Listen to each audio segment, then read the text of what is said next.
Hello, welcome back to my YouTube channel. Welcome back to Mirror Interpretation Todorova. Thank you guys for being here. Thank you for liking, sharing, and subscribing. Before I start, I guys like to let you know what you get when you join me. I have two groups. Group number one, do language exercises with me. It's called for $3.99, the join me button. Every week I do a weekly vocabulary grill where I speak in 5 languages with you. I'm exercising my brain. I'm sharing what I do. And also for with the same group for $3.99, you can post your questions for members, and I'm going to address them making live or a video, depends. If sometimes I make just live for members only, sometimes I make a video and I publish it where I do answer your questions. And for $7.99, if you are interpreter and you are looking for job opportunity whatsoever, $7.99, it's a folder. I think right now there would be approximately maybe 7-8 videos. No, it's more. It's about 25 videos, guys. Where I regularly update this folder, sharing my experience with the job interviews, with companies I provide services for, and so on. So if you do subscribe for $7.99, you are going to have this folder with videos where you will be able to see all the videos about work. I'm talking about interviews, companies that hires currently, companies that I apply to, companies that respond, how they respond, if they did not respond, communication, and so on. This is for $7.99. Said that, I'm gonna create a little bit different video called Imposter Syndrome. I don't know if you guys, or a phenomenon or something that they talk about lately. It seems like it's kind of trending topic, and I wanted to give my input in how the imposter syndromes can affect interpreters or translators or people that like us that have to perform in different languages and have a multiple skills to do their job, and how companies pressure you to make you feel insecure in order to pay you less money. So I want to talk a little bit about this syndrome. I did read different, let's say, interviews with different specialists, researchers, university researchers, and also in one of those group called pros, I saw somebody talking about this imposter syndrome, and I wanted to share my imposter syndrome opinion, my imposter syndrome's experience. None of these people talk where what is this and where it's coming from, so I want to share that imposter syndrome firstly was talked about in 1978. There was two ladies that wrote an article, call it the imposter phenomenon in high achieving women. And the ladies are called Pauline R. Clow and Suzanne I. Imes. So the Postrum syndrome, I think it's also related to something that I would call external validation. So it's affected by external validation of your performance by other people, number one, and number two, the imposter syndromes is lack of internal acknowledgement or lack of self-confidence or lack of security that what you do is good enough.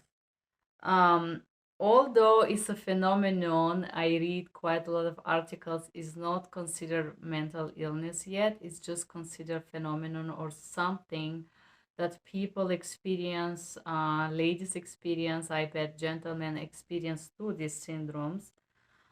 which include I think also this imposter syndrome is starting to trend right now because of the social media. Before I go to the next topic, I want to talk a little bit about that. Um, the imposter syndrome is basically feeling insecure despite your achievement, despite what you do, despite the job that you do, interpreting or translation or whatever you do. You still feel a little bit lack of self-confidence. You feel maybe you were lucky, maybe things happened, maybe it was the case, maybe something, and you don't feel like you deserve what you have achieved, and you suffer in a different manners. So in one of those researchers said that that could be a fear of evaluation, or fear that you're not as good as others, or you're not at that level, that you have to work harder, and so on. And the need to be a special, perfect, or the best. And I noticed that this so-called imposter syndrome, I could see it in different interpreters and translators, kind of affect them subconsciously. They're not even aware of that. Uh, this self insecurity kind of kick them as being highly competitive and treating others as a competition, as someone you have to be better, and so on. And I could see that syndrome and phenomenon related with being perfectionist with some of these language channels where these people create those presentations. One of my colleagues, I noticed, she created this video exhibiting her simultaneous skills, um, that not including in the video that this lady couldn't start working for over 6 years because she was lack of skills, lack of abilities, hiding the hard work that it took to create 3 minutes of simultaneous interpreting practice. Although I find this pure exhibitionism and like fake representation of the reality, I think that we as an interpreter get affected by this imposter syndrome on a daily basis. Although we are not so aware of it, and maybe we kind of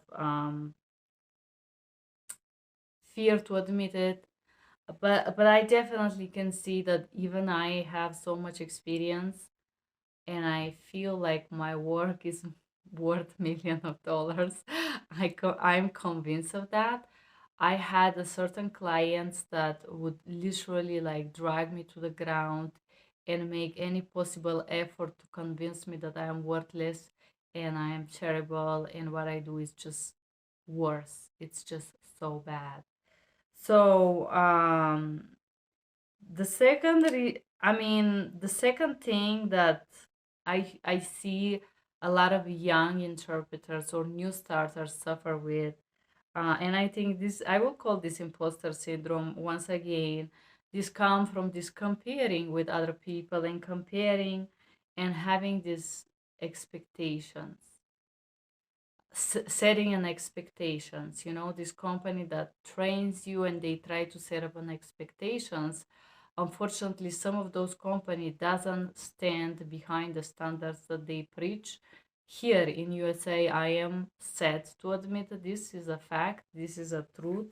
But for somebody that just come into this industry and start to do this job, it's this fantasy perception of the reality and fantasy expectation that others create about what would make you worthy and what would make you this and what would make you that and this and this and that. And then your own perception of, maybe you know that you're not so good at note taking, or you're not so good at medical terminology, or something, and you have these own fears and insecurities that stress you, that makes you feel like a little bit insecure, which makes you feel like this constant doubting yourself, doubting your abilities. um, I think that this imposter syndrome in the interpreter life It's also connected with another things or another, I will call them invisible lines, but this is the expectations of relatives and family for you to be successful, or maybe some of those people that do work as an interpreter study for doctors, and then they realize that this is not something they're passionate about because of the things that happen in the hospital and the bureaucracy and a bunch of other things, right? So the pressure of being successful, and I'm not talking about I do work as an interpreter and I'm successful. Depends what success mean to you, but we all have this social pressure. For example, I would mention that an interpreter called me not long ago, and I wanted to actually interview her for a work. I wanted to offer her opportunity, and she didn't give me a chance. I know she spent 50 or more minutes to talk about things, giving me some numbers about how much she do, which I'm grateful when people are open to share, but these numbers weren't very realistic.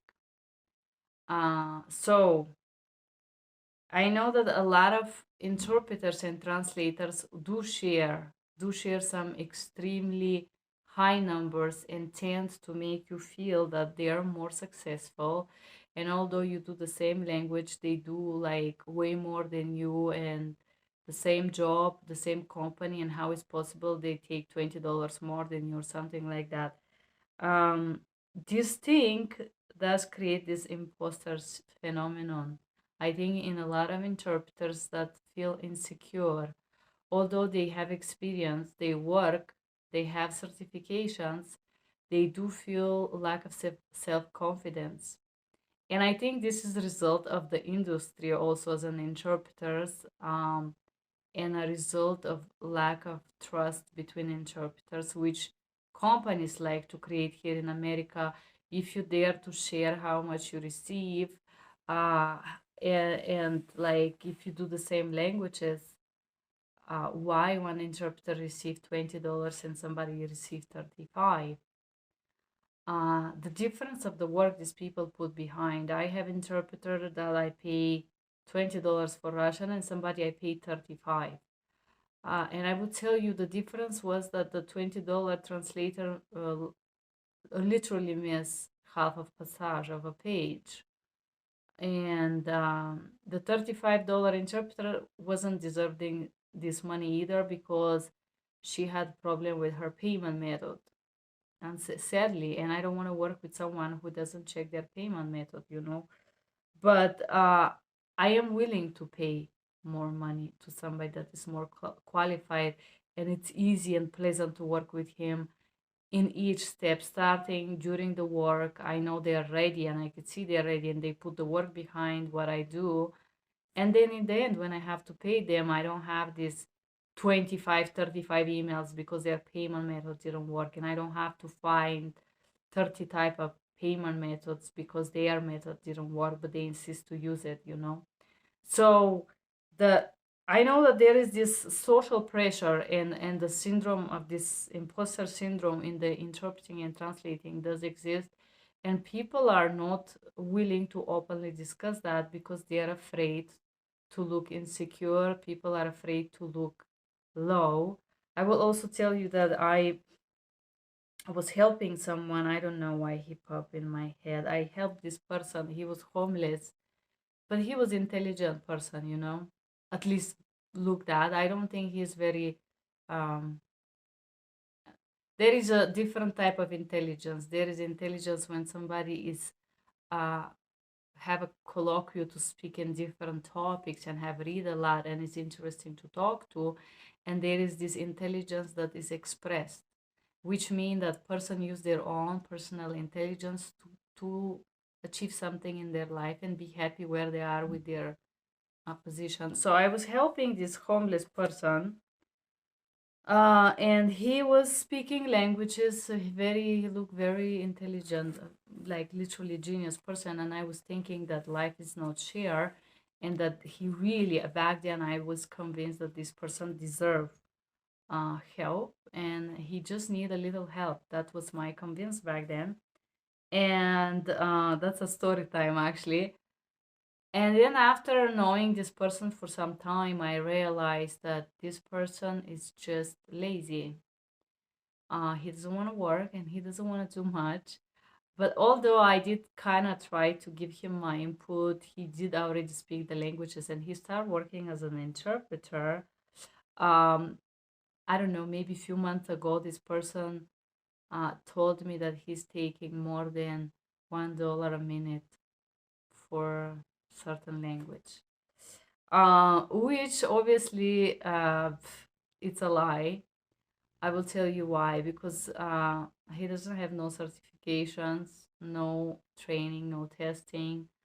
There is nobody that I know that would pay him this money, or me that I have 3 master degrees. Unfortunately, companies doesn't wanna pay you um, $1 per minute for telephonic interpreting. So the fake information, I just only shared this story to tell you that uh, then I had an offer for full time, and I called him and I wanted to ask him something about the prices there, the payment, and then in the schedules I knew he was providing services for this company, and this person didn't answer, and I was thinking how much fake information we interpreters receive on a daily basis. I also remember here another person who has a YouTube channel, Rosa. Forgive me, Rosa.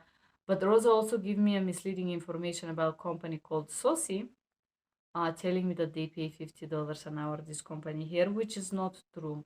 For Spanish, they start with $35. And I'm sure this is how much you receive, Rosa, but you told me that you receive $50. um, Not only, but once I got hired by them and start providing services for them, I had an opportunity to speak with other Spanish interpreters, some of them with 30 years of experience, something that Rosa doesn't have, and they were taking $32, 34. So yes, this is a good money for Spanish languages, but nobody will give you $50 for Spanish. So I don't know why. I don't know why, but I see this tendency for interpreters to share fake information. Uh, Maybe my channel is not perfect, and maybe I'm not everybody's cup of tea to say that. But I think that this trying to look more successful than we are and pretending that we receive more money than we do, it's also why this imposter syndrome make newcomers in this industry sell themselves for $18 an hour and destroy the value of work as an interpreter.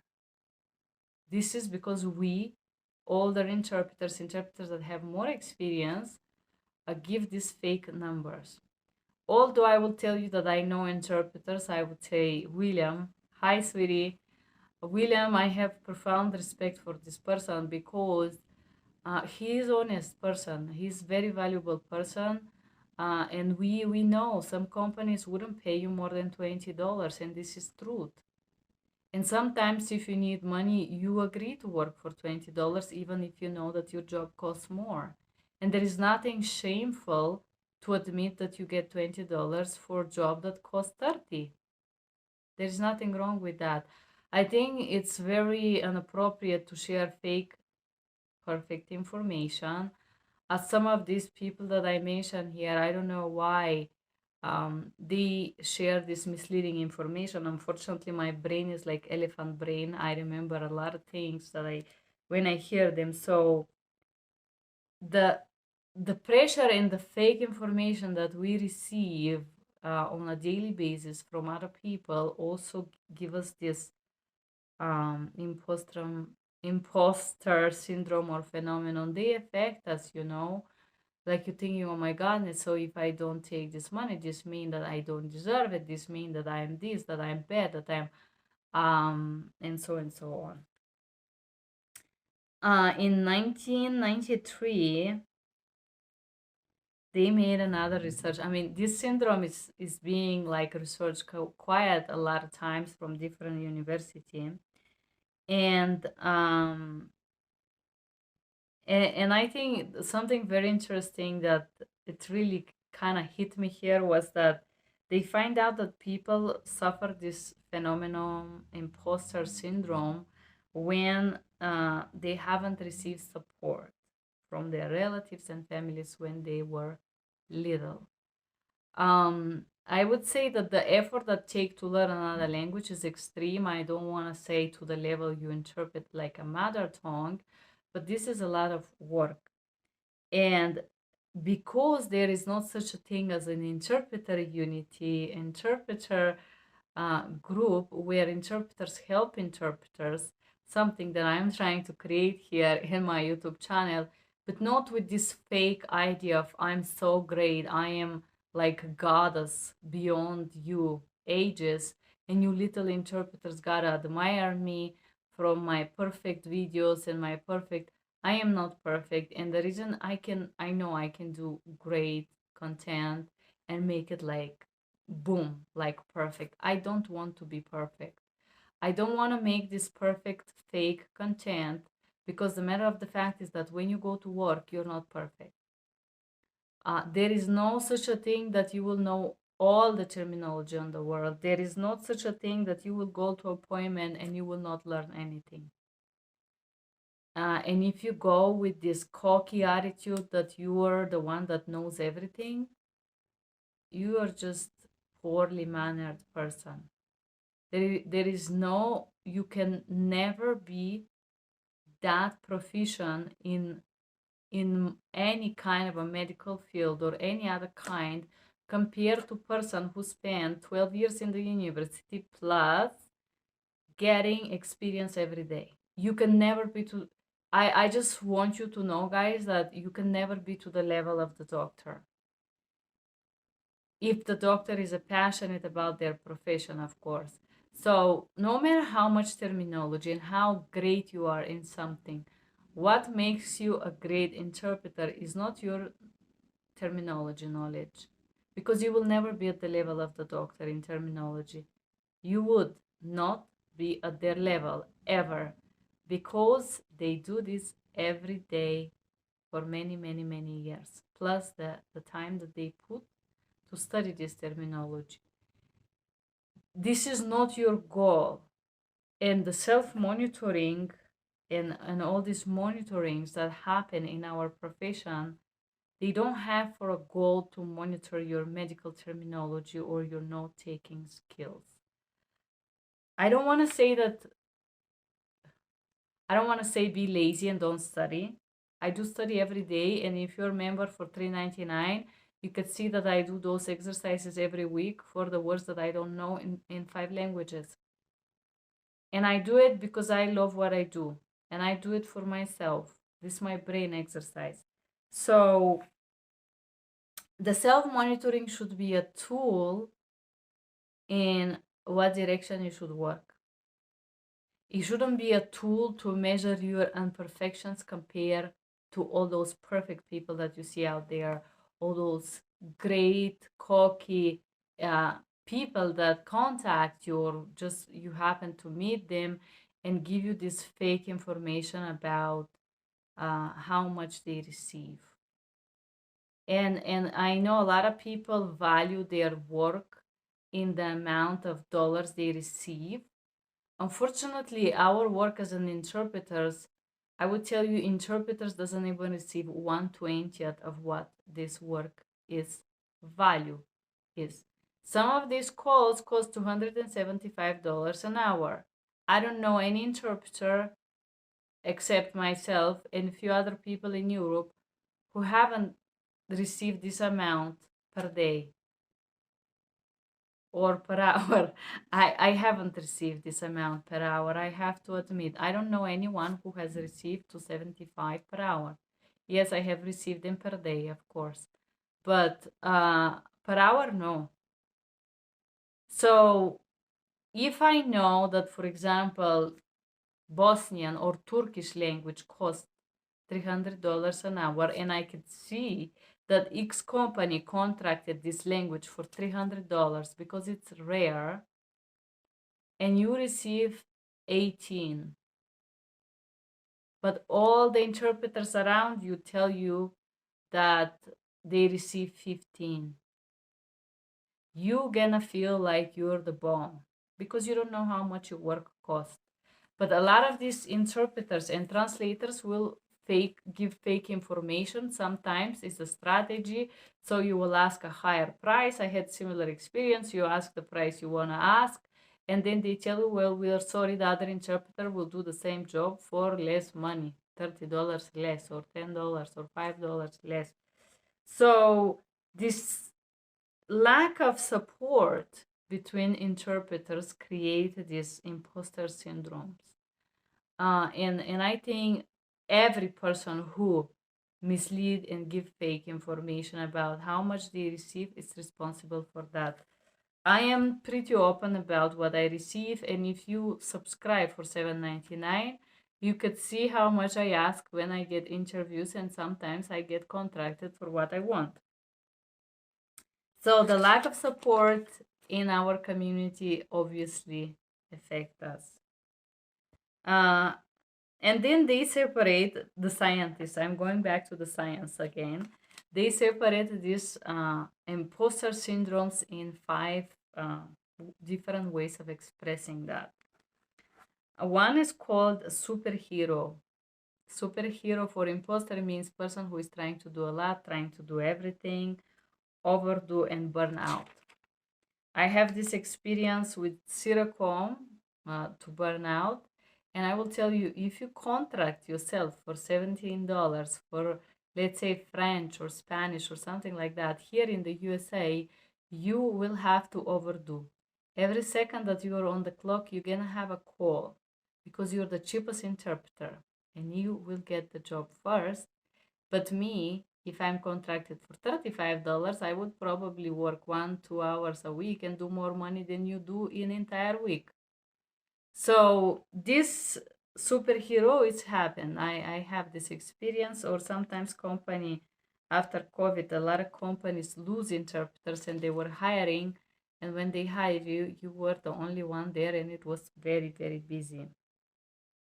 The genius. Yes, there is a lot of people that say, oh, I am a genius, I'm a genius.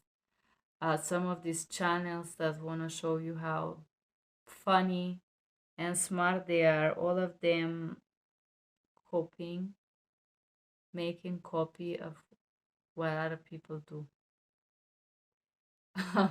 Yeah, I know. This is how can you be genius when you do, I don't know.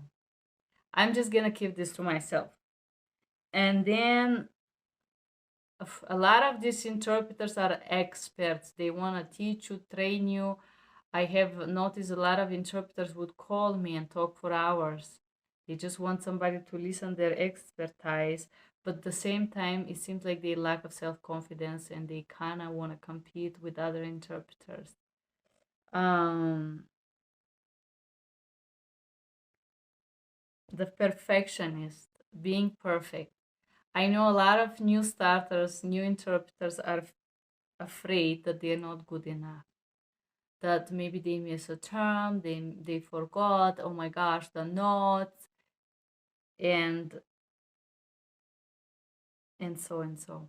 I think that because of the social media and because of this fake presentation, oh my gosh, I can speak 12 languages, I can speak 35 languages, people like that, I would tell you that you could speak many languages that are similar. Like I speak 5, but I want to speak them in a high level. Yes, I do speak a little bit of Greek. I do speak some little bit of Horvatian, some not exactly Bosnian, I would say Croatian. It's between Bosnia and Horvatia. I speak some Ukrainian as well, some little bit of this Kazakh language that is slang of Russian. Yes, I can add them, but I don't speak them as proficient that I do these 5. And I want to be expert. I don't want to speak 30 languages in which I can say, hi, how are you? But I want to speak 5 languages where I can say everything I want on those languages, you know? So, this perfectionist, or trying to be perfect or trying to show off, a lot of this social media, like Facebook, like Instagram, like TikTok, that everybody looks so effortlessly perfect and flawless and beautiful and dancing and speaking and and I also, in one of this dating app, I saw somebody that put a W2, and I was thinking I can fake a W2. I was just not understanding why he put a W2 where he showed that he was having uh, more than 500,000 income on a year. And then this person texts me. I just wanted to see how dumb is that. Then this person texts him and asking me, what are you looking here in a dating app? And I respond him, I'm looking for money. Probably he didn't get the job, but the matter of the fact is that we do have all this exhibitionism and fake reality around us, and this affects us, you know. And the last thing is the soloist, which means person who doesn't want to work with others. I do like to work with others, and I do feel that all of us interpreters, we are solos. The reason why is that I see a lot of the fake confident people, lack of knowledge, they are overconfident, and and I notice with some of the people that I try to make videos of the languages that I speak, they do feel uncomfortable if I ask for a specific word that I use and if it's correct and it means the same thing, or if there is some lack of knowledge, they do feel uncomfortable. Um, so this is a good way to hide to hide your insecurities. And and I think the reason why a lot of people suffer from this imposter syndrome, which means feeling not good enough, not at the level, feeling like you are where you are not because you work hard, but because of some kind of a luck, fear of evaluation. Some of those imposter syndrome says, and research says people have depression, anxiety, and low self-esteem, which is also related to the stress of evaluation and judgment coming from others. I think that the imposter phenomenon exists in a large scale in the interpreting profession, and it exists because of those factors that I mentioned, because you will have people that will tend to show you the perfect side. For example, company saucy, they give you only the candy when they train you. They never tell you that you may be locked in a prison for entire day and you cannot go pee and all these things. You are not really trained to face some of these um, sessions, emergency room sessions, or some lumbar punctual procedures that are extremely torturous toward other human beings, and nobody prepares you for that because the companies doesn't want to pay you equally for the stress that you're going to be under while performing interpreting services. Said that exposure to other people's parts, this is also stressful. This could create you post-traumatic stress disorder. All of these things that I mentioned, there is this tendency from the bigger company that take advantage of the interpreters to make things look easy. Oh, don't worry, it's a workers' comp call. If you don't know what is a workers' comp call, they are 4 hours long and include medical, legal, social, include so much things inside. They are extremely exhausting. So making something look easy, we are discounting its value, literally. And a lot of these companies, when they interview you and they're looking for your services, they are trying to make it look easy to discount the value so they can contract you for less. And once you're contracted for less, you will, especially when you're starting to work this job, you experience this imposter syndrome because you feel, oh my goodness, how lucky I am, this company hired me. Discounting the fact that you study, discounting the fact that you actually are this genius being capable of speaking in 2 languages easily, discounting your own value. And this imposter syndromes, I think we all do suffer it in a language field, in interpreting and translating services. And the reason why is because of all this fake perfect representation of reality, or a fake perfectionism that some people think that they are that perfect. Companies attacking you and trying to judge you and trying to put you down and trying to diminish your value because you dare to want more. That was my imposter syndrome summary today, guys. I would like you to share your experience if you ever had feel like you're insecure of what you do, if you don't know if you're good enough, because the matter of the fact is that nobody tells you you did a good job. Yeah, maybe in 30, 40 calls, I get 2 or 3, 5 bravos a day. Sometimes I don't get any. And some of those calls are extremely challenging. So, yes, you get thank you, but you don't get interpreter, you did a great job. Be proud of yourself, right? There is nobody that do that. I don't know any company, and I have never in 17 years received an acknowledgement for my work. Never.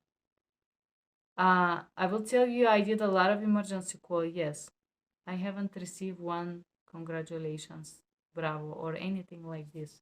Never. I receive only putting me down comments, telling me that I'm not good enough. So, yes, I did have these days, and I do still have those moments doubting if that's what I want to do. And I always say to myself when I feel like that, that maybe one day if I feel like doing something else, I would just drop it and I will go and do what I want to do. So, this kind of gives me like this feeling of feeling relaxed, and it's okay if I'm not sure 100%. But if you as an interpreter and translator feel like you suffer of this imposter syndromes, looking for external validation and lacking of self-confidence, not being so sure that you did a good job, and if you did a good job and if you're good enough, and how this affects you, I would love to know about it. Please write me a comment below. I am so excited to know how you guys experience that. What do you think about my observations in the field? I will appreciate that. Thank you for being here. Bye bye.